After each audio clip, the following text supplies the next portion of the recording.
prit Moïse à partie en lui disant, « Donne-nous de l'eau à boire. » Moïse leur répondit, « Pourquoi me prenez-vous à partie?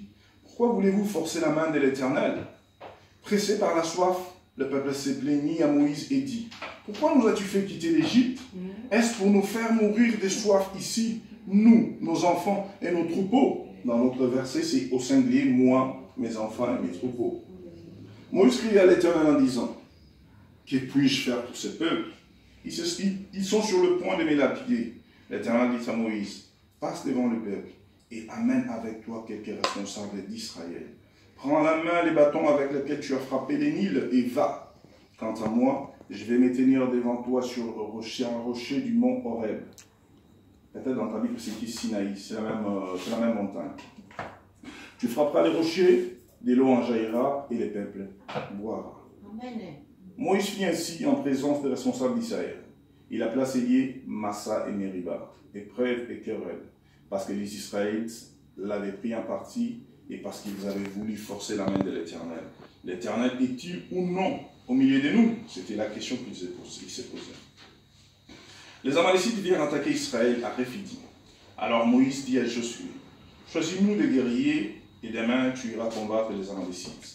Moi je me tiendrai au sommet de la colline avec le bâton de Dieu à la main. » Josué se conforme aux instructions de Moïse. Il alla combattre les Amalécites, tandis que Moïse et Aaron et Hur montèrent au sommet de la colline.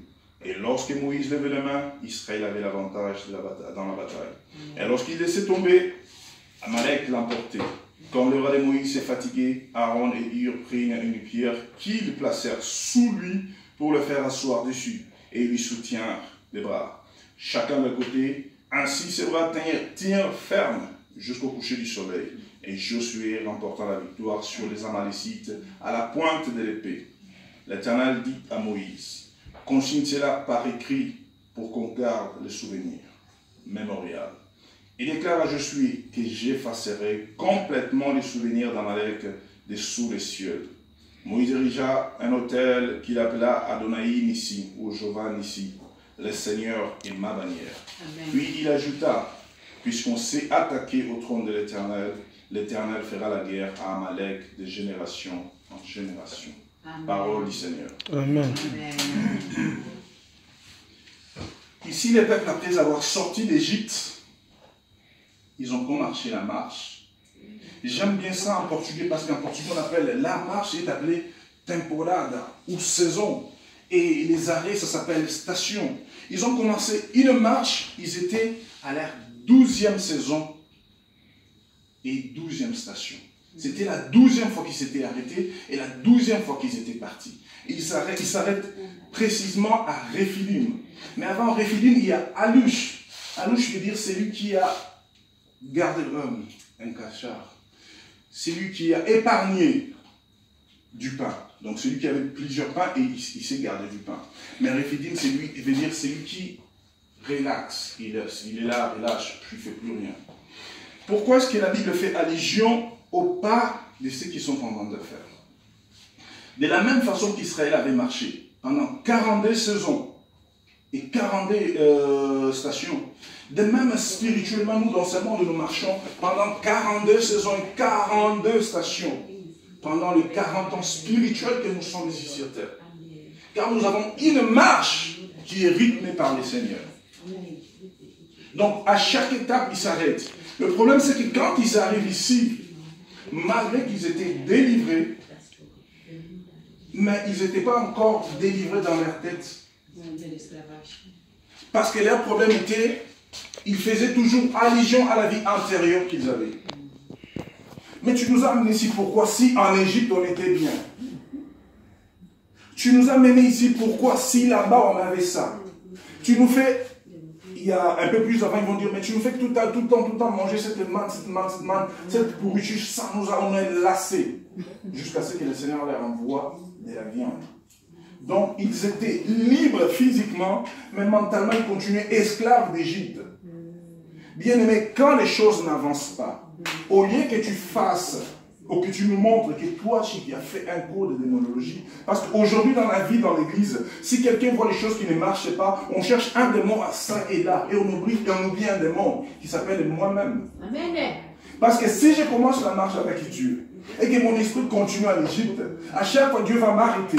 Il va dire stop, il faut que tu fasses une introspective. Est-ce qu'il y a des gens qui ont déjà fait l'introspective personnelle, de savoir d'où est-ce que j'avais commencé avec le Seigneur et où est-ce que je suis? Est-ce qu'il y a une progression ou j'ai rétrocédé? C'est ce que Dieu est en train de dire.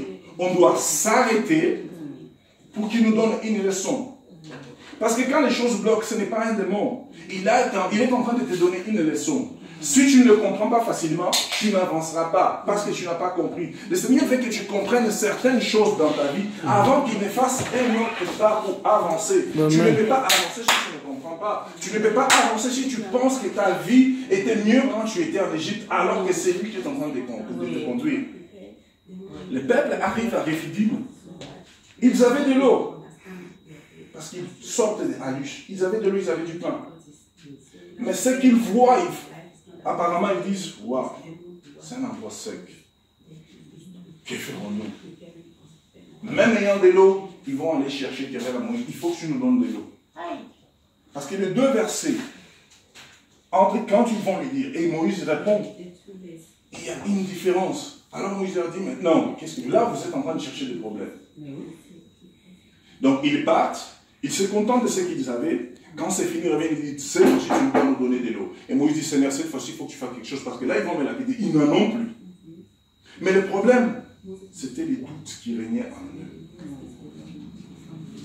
Comme tous nous sommes comme ça, il y a des moments où des doutes règnent en nous, et nous commençons à mettre en cause la présence du Seigneur dans nous. Je me rappelle en 2014, un vendredi, à l'époque, homeless, comme on dit en anglais, sans abri.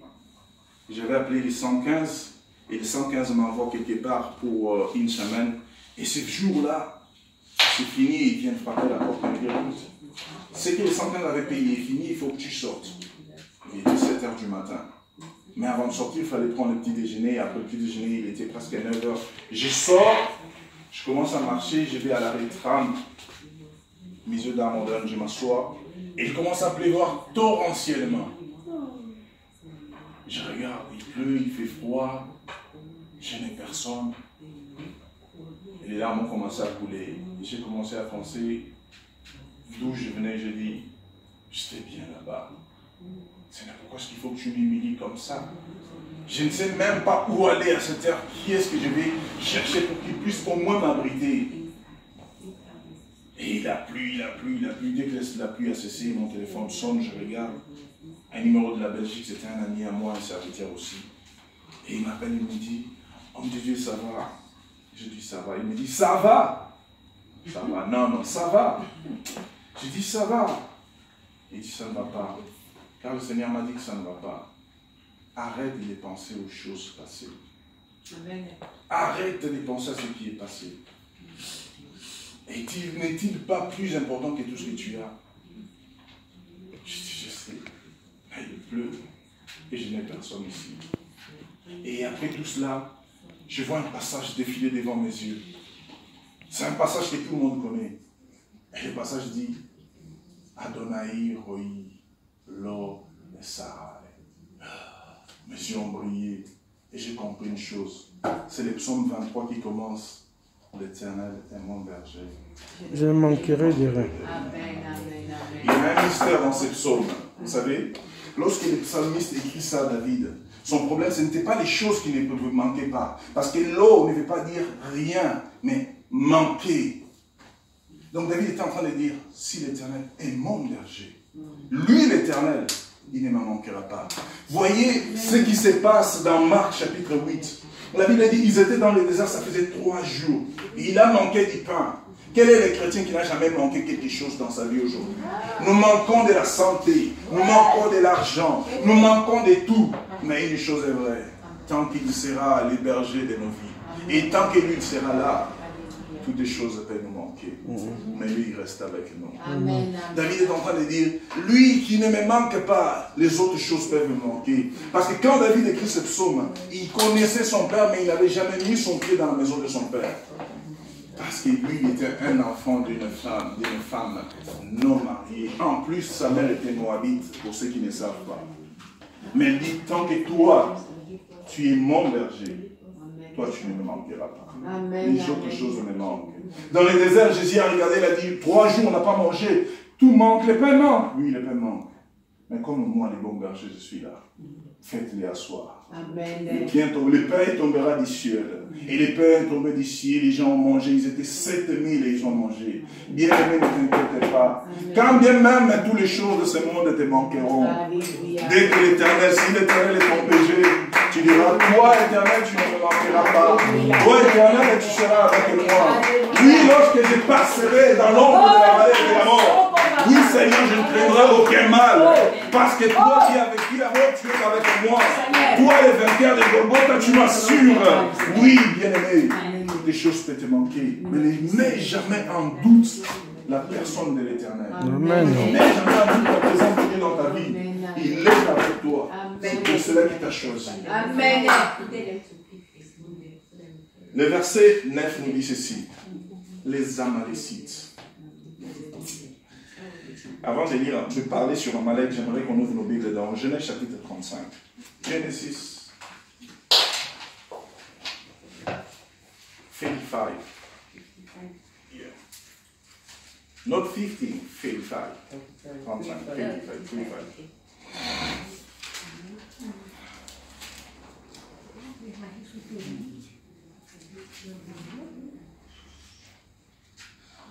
Mais pourquoi est-ce que vous ne donnez pas aux sœurs aussi des Bibles? Ça me fait mal. Et pourtant, je suis en train de venir avec mes Bibles. C'est parce qu'il y avait des Bibles qu'on a achetées ici. Vous ne pouvez pas rester dans 800 Bibles. Il y a des Bibles ici à nous. On ne comprend pas que ces Bibles disparaissent et moi je ne comprends plus. Il y a deux comme ça. On ne veut pas être là sans avoir une Bible. Non. Moi j'ai compté sur les Bibles. Parce que si je suis en train de démentir, comment est-ce que tu seras le champ de il faut que tu vérifies, hein, ma soeur. Genèse 36, pas, non 35, pardon, 36. Yeah. 36. Il y a encore deux qui sont disparus, là, je comprends pas. Il y en avait plus avant, c'est vrai. Il y en a plus avant. Sébastien. Genèse chapitre 36. La Bible dit ceci. Voici la généalogie d'Ésaü, appelée aussi Édom. Bien-aimé, je vais vous donner un petit devoir. Lorsque vous serez à la maison, lisez tout ce chapitre et marquez partout où il sera écrit Ésaü et aussi Édom. Ésaü qui est Édom. Et combien de fois cela sera marqué? Le verset dit, Ésaü prit des femmes cananéennes pour épouses. Ada, fille d'Élon, les Hittites. Olibama, fille d'Anna, fille de Tséléon et de Vienne. Ainsi que, là, ça, pour ceux qui peuvent marquer dans leur Bible, marquez ça. Ainsi que Basmat, fille d'Ismaël, sœur de Nebaïot. C'est Ismaël qu'on est en train de parler, c'est Ismaël son nom, le frère d'Isaac. Parce qu'il y a un mystère qui se débloque entre ces mariages. La Bible l'appelle un mélange. If you can mark the verse 3, too important. Okay. And when you will be at home, I'll give you a homework. You must mark everywhere where they put Esau is Edom. Okay? You must mark it. Esau is Edom. Okay. Nous allons lire le verset 13. Nous sautons, le reste vous allez faire à la maison, comme j'ai dit, c'est un devoir. Le verset 12. Dans ma version, on dit ceci. L'épouse de second rang, dans votre version, je crois que c'est écrit concubine. L'épouse de second rang d'Éliphaz, Timna, lui donna Amalek. Ce sont là les fils d'Ada. Pourquoi si je dis qu'il faut qu'on parle, que vous compreniez là où il est marqué Ésaü, et il est devenu Édom. Ésaü va porter le nom d'Édom à partir du moment où Ésaü va échanger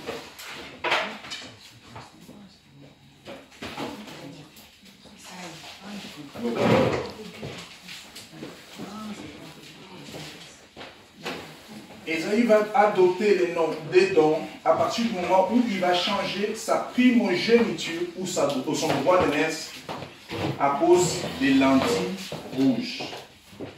Alors, Édom est un dérivé des gourmands, rouges comme les lentilles. Et si nous lisons le chapitre 35 avant, dans le chapitre 35, nous allons voir l'Éternel changer le nom de Jacob, qui veut dire usurpateur, en Israël, qui veut dire celui qui marche dans la droiture. Donc il y a un parallélisme que la Bible est en train de faire entre le changement des noms de Jacob et d'Ésaïe. Or, toute personne qui devient gourmand, qui s'attache aux choses du monde, la Bible le définit comme Édom.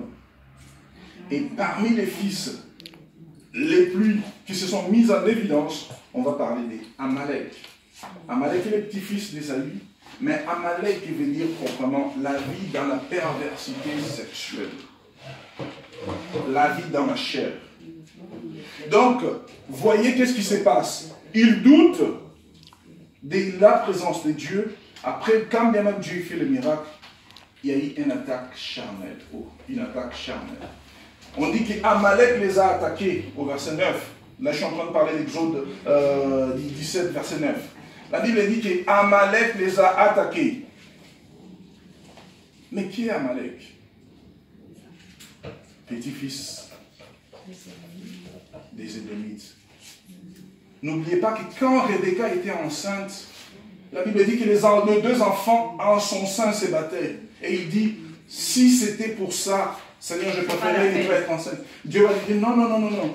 Deux nations en toi sont en train de se battre. Amen. Deux nations, retenez ça. Et les deux nations, quand ils grandissent, au 35, on appelle un droiture, qui est Israël, et l'autre charnel,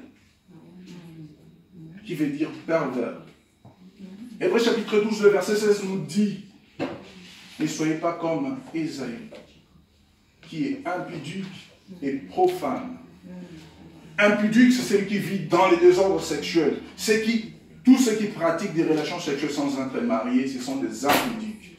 Désordre sexuel. Alors, profane, c'est celui qui prend les choses, qui fait inversion des valeurs. Ce qui est bon, il appelle ça mal, et ce qui est mal, il appelle ça bon. Ce sont des profanes. Car Ésaü, en rejetant la primogéniture, il a rejeté tout l'héritage qui lui revenait en tant qu'aîné.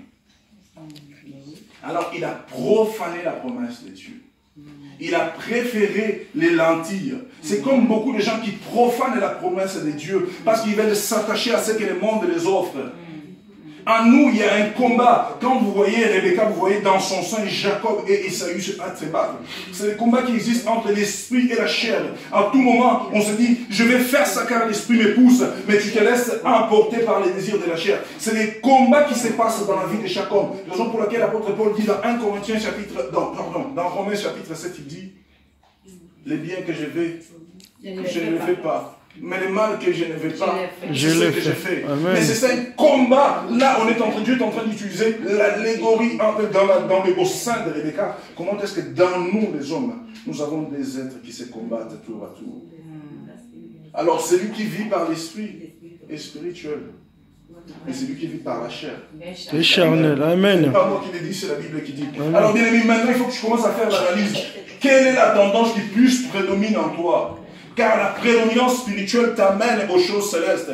Et la prédominance terrestre t'amène aux choses terrestres. Il faut que tu vois les choses comme Dieu veut que tu les vois. Parce que si toi tu te laisses emporter et que tu deviens édomite et que tu te donnes à la gourmandise, crois-moi, tu deviens un véritable Amalek. Malachie chapitre 3. Pour que nous comprenions bien, je suis en train de parler d'Amalek. Malachie chapitre 3. Pardon, chapitre 1er. Malachi, est-ce que quelqu'un peut aider? Maman, assis-toi là, tu leur donnes les passages Malachi. Pour qu'elle voie. Malachi, chapitre 1. Ancien Testament, hein? C'est dans l'Ancien Testament.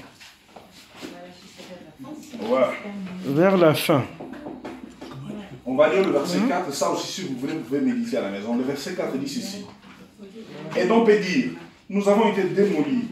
mais nous rebâtirons ce qui n'est plus, qui est ruiné. Mais le Seigneur des armées célestes déclare, et les Édomites, les descendants d'Ésaü, ils rebâtiront. Moi, je démolirai. On appellera les pays, les territoires de la méchanceté, le peuple contre qui toujours l'Éternel sera en colère. Mais dans d'autres versions, on dit, on les appellera les impudiques, les hommes charnels, les amalécites. C'est ce qui se passe aujourd'hui dans ce monde. Toutes les personnes qui ne veulent pas se conformer à la vérité de la Bible sont des impudiques, sont des gens adonnés à la perversion sexuelle, sont des gens qui sont adonnés à l'amour de l'argent, sont des gens qui sont attachés à tout ce qui est visible et palpable. Et ils ne veulent pas aspirer aux choses spirituelles. Amen, amen. Et ça peut faire mal, mais il faut que quelqu'un parle. Amen. Il faut que quelqu'un dise la vérité. Amen. Parce que si je ne dis pas la vérité, on va me poser des questions. Moi, je savais donner ça, pourquoi je n'avais pas dit? Donc attention, il faut faire attention à ne pas être Amalek. Et la Bible dit, lorsque Jésus reviendra, lorsqu'il descendra sur le mont Sinaï, les premiers ennemis à combattre et qu'il tuera, ce sera les Édomites, en particulier Amalek. Nombre chapitre 24. Aujourd'hui, nous allons lire la Bible. Pour ceux qui ne lisent pas la Bible aujourd'hui, vont lire la Bible. Amen. Nombre chapitre 24. Number chapter 24. Verse 20.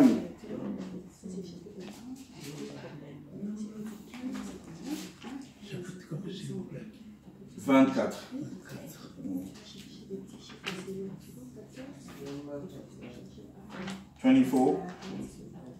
Ouais.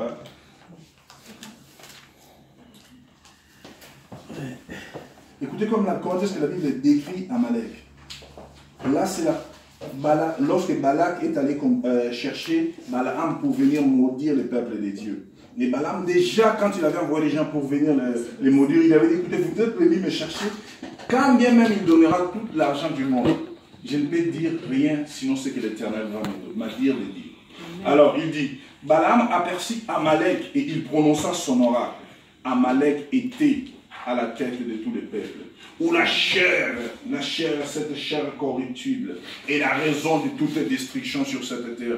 Car les hommes sont adonnés à des désirs charnels. Les hommes veulent de l'argent. Les hommes veulent tout ce qui est pervers. Regardez comment est-ce qu'ils sont en train de fonder toutes choses afin que nous tombons dans la perversité. Ils nous offrent des préservatifs. Ils nous offrent des contraceptifs.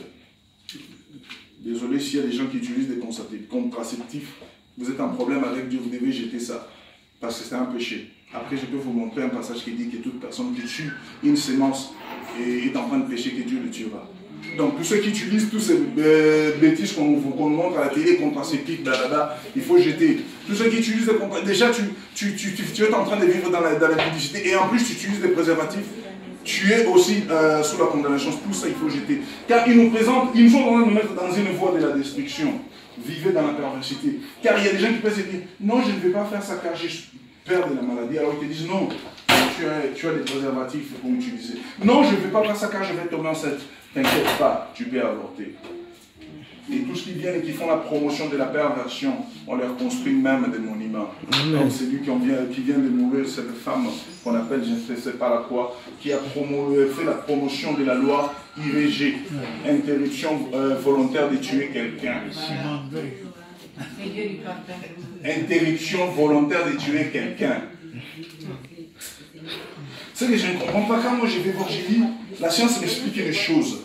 Elle me dit qu'il y a la différence entre un enfant qui est au sein de sa mère, en pleine gestation, et un homme comme moi, comme toi, Papa Joël. La seule différence, c'est que quand Papa Joël voudra aller manger un McDo, il part de soi-même. Mais l'enfant dépend de sa mère. Pour que quand la mère mangera, et qu'elle aussi puisse manger, car l'enfant et sa mère sont en symbiose. Amen.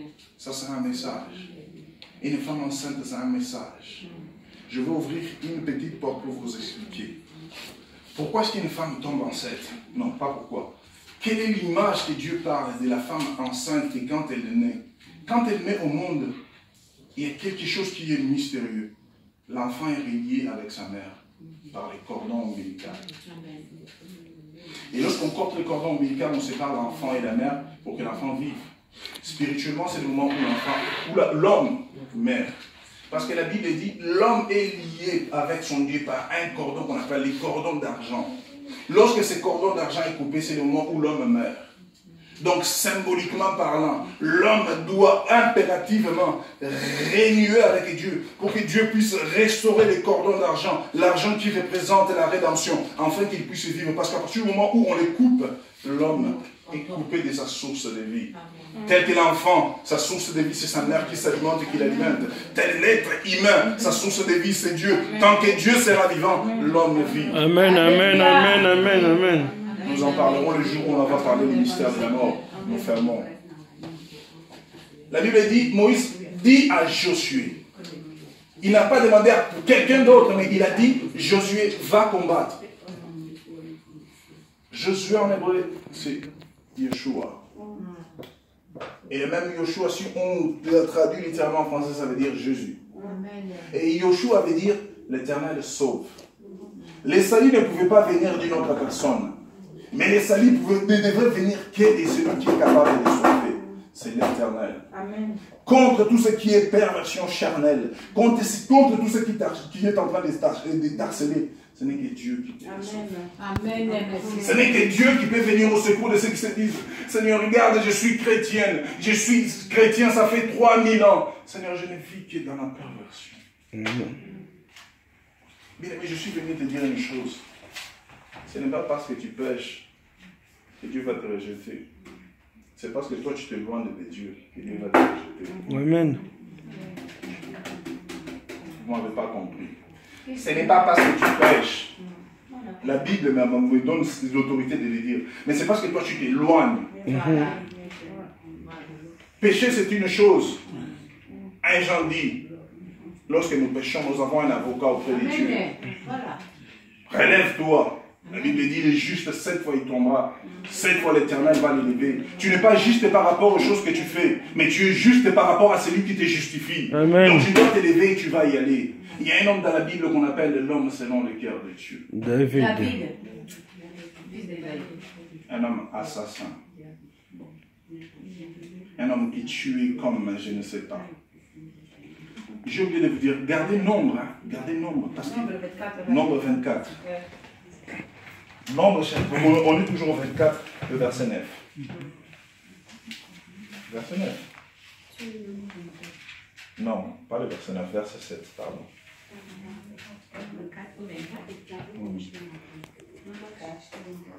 Keep the same chapter 24. The same chapter and verse 7. Number. Le verset 7 dit ceci. De se recevoir, l'eau déborde. La sémence est plantée dans les champs irrigués. Son roi est grand, plus que le roi Agag. Le roi Agag était un roi amalécite. Pour tous qui connaissent l'histoire de la Bible, nous savons que Saoul a été destitué de la royauté et on a donné à David. Mais avant que je plonge vraiment dans la lecture de la Bible, je pensais que Saoul a été destitué de la royauté à cause de l'offrande qu'il avait faite. Parce qu'il ne devait pas offrir, et lui il a fait à la place du souverain, du sacrificateur, qui était Samuel. Maintenant, le problème est que quand il va faire cette offrande, et qu'il va demander pardon, Samuel va lui dire, écoute, l'Éternel te pardonne, tu donnes l'opportunité. Va maintenant attaquer Amalek. Cette attaque qui se passe dans Exode chapitre 17, Dieu va se souvenir, il va dire, va attaquer Amalek. Et tue nourrisson, écoutez bien, il dit, nourrisson, bébé, enfant, jeune, homme et femme, sans exception. Brebis, bétail, tout ce que tu vas trouver, tu dois tuer. Saoul, quand il arrive, il tue tout, il épargne les brebis et le roi Agag. Il est grave. Et la Bible est en train de parler de la prophétie d'Agag. Et lorsque Samuel viendra, il dira, qu'est-ce que j'entends? Pourquoi est-ce qu'il y a encore des éléments de brebis? Et pourquoi est-ce qu'Agag est encore vivant? Il faut voir Agag comme le roi des Amalécites. Tu vois les péchés qui te fait tomber à tout moment, c'est celui-là ton Agag.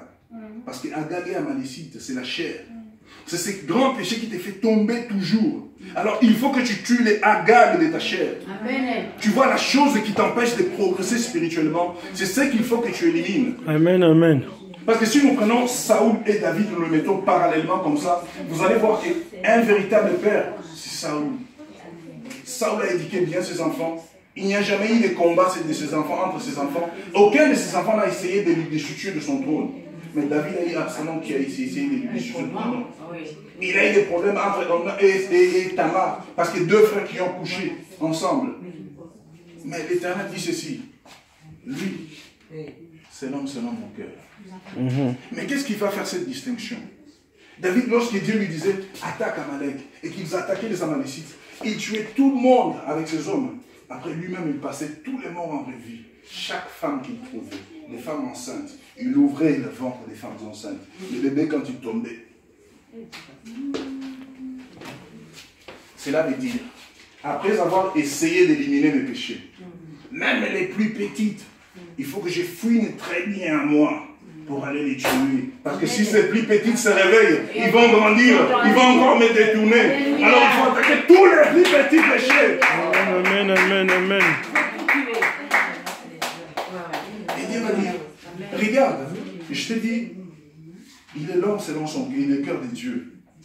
Quand il a péché, le prophète Nathan est venu le voir, il a dit, écoute, il y a un homme qui avait plein de brebis, il a pris l'unique mouton de son voisin, il a mangé. Il s'est lèvé, il dit, qui est cet homme, je vais le tuer. C'est toi. Tu as pris la femme de Hur. Toi qui es... David était capable, Dieu lui avait donné ce privilège-là, d'aller prendre n'importe quelle fille en Israël. Mais il s'est acharné à la femme de Hur, qui est Bathsheba. David a dit, ah non, j'ai péché. Dès là, le psaume 51. Contre toi, c'est l'Éternel, j'ai péché. J'ai fait ce qui est mal à tes yeux. Pardonne-moi, Éternel. Et les peuples se lèvent, disent non, ici en Israël, l'adultère est condamné. Il faut qu'on les lapide. Mort à David, mort à Bathsheba, mort à David. Et David, dans sa prière, comme il était prophète éternel, dit, David, je te pardonne. Et David sort dans le balcon et lui dit, pourquoi ce tumulte? L'Éternel m'a pardonné. Ah non, non, non, non, non, non, non, cette prophétie n'est pas vraie. Parce que toi, tu es en train de prophétiser dans ta faveur, on doit te tuer. Il a dit, si l'Éternel ne m'a pas pardonné, je vais faire ce qu'aucun homme ne peut faire. Je vais rentrer dans le lieu très saint. Entre, parce qu'il était dit, toute personne qui n'est pas souverain sacrificateur, dès qu'il entre, il sera foudroyé. David s'est revêtu de ses habits royaux. Il descend. Après, on avait l'habitude de leur mettre une corde à la ceinture parce que Dieu disait, personne ne peut entrer. Les gens qui entraient, la sortie du souverain sacrificateur, comprenez une chose. Lorsque le souverain sacrificateur entrait, quand il sortait, cela symbolisait le pardon du péché. Mais quand il entrait, que Dieu était tellement fâché contre son peuple, il foudroyait le souverain sacrificateur. Les gens voyaient comment est-ce qu'il est mort. Et de peur qu'il ne meure, il les tirait avec la corde qu'il lui mettait sur la ceinture. Vous les voyez, quand ils prient, ils sont toujours comme ça.